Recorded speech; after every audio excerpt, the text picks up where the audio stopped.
Mosok yen nafkah lair kuwi urusane sing lanang, ning upamane ana wong wadon sing gelem golek nafkah lair kaya to sinden nyinden sewengi entuk dhuwit banjur dilumpukne karo bojone, kuwi tegese wanita sing becik. Ning sing jenenge nafkah batin kuwi hubungane karo remene penggale lan senenge ati.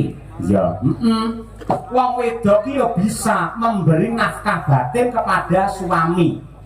Carane piye? Piye carane lamun to sing kakung ki ngersakake hubungan badan apa mestine wong lanang karo wong wedok kae. Sing wedok aja nganti suwala, kesel kaya apa aja nganti menolak, mergo wujud nafkah batin yang diberikan kepada lelaki utawa suamimu. Ngono ya. Mula yen nganti sing lanang kok pengen delalah jam 12 bengi iki udane deres hawane adem, sing kakung kok ngersakake nafkah batin, sing wedok ora entuk nolak, kok nganti nolak calone nyemplung neraka jahanam lho. Masa iki pengumuman. Ewadene yen ana wong wadon gelem menehi nafkah batin, malah gelem tawa karo sing lanang. Mas, dalu menika kula kangge napa mboten?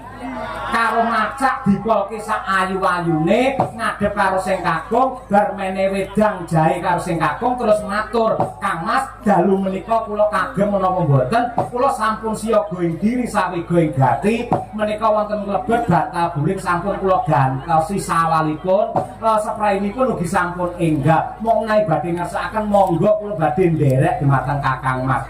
Pengumuman wong wedok sing gelem tawa ngono kuwi ora bakal entuk siksa ning neraka jahanam, langsung munggah swarga tundha sanga lho. Ngono kuwi. Mula Kyai Putri Nadianto wis umure pamane 40 50 nang tawa bu ora apa-apa. Nang tawa yang dikersake karo sing kakung ya diladeni apa mestine. Ewadene kok sampean tawa kok sing kakung ora dek awakku lagi kesel banget. Ngono ki lambemu ya aja nyongot nganti kena nyatalne kethu ya aja. Ya ngono kuwi. Kuwi nafkah lair karo batin.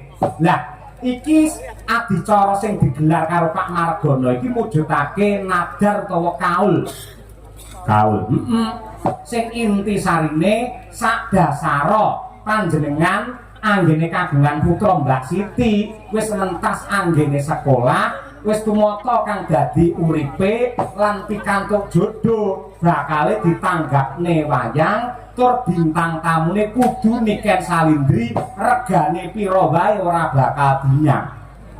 Nek ngono kuwi, mila dipun sekseni sedaya para lenggah. Ujar kaul nadaripun Pak Margono sakmenika sampun lunas nggih Bapak Ibu nggih. Jenengan sekseni sampun lunas, mboten wonten jalma ingkang utang lan mboten wonten ingkang ngutangaken, tegesipun rampung ing dinten menika.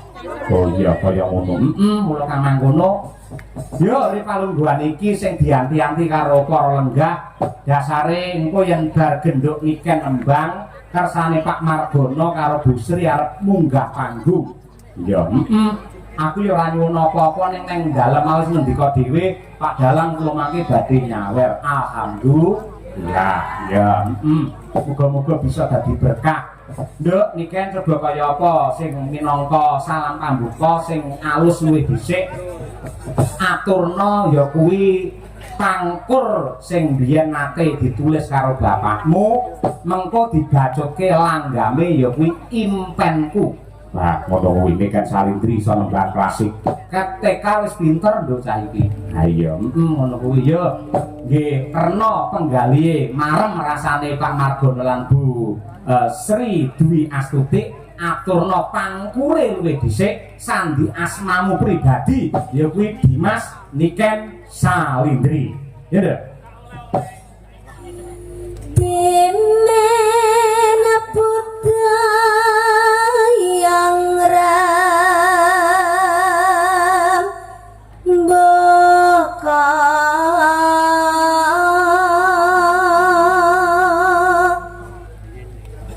masih nangling cahya nir rokan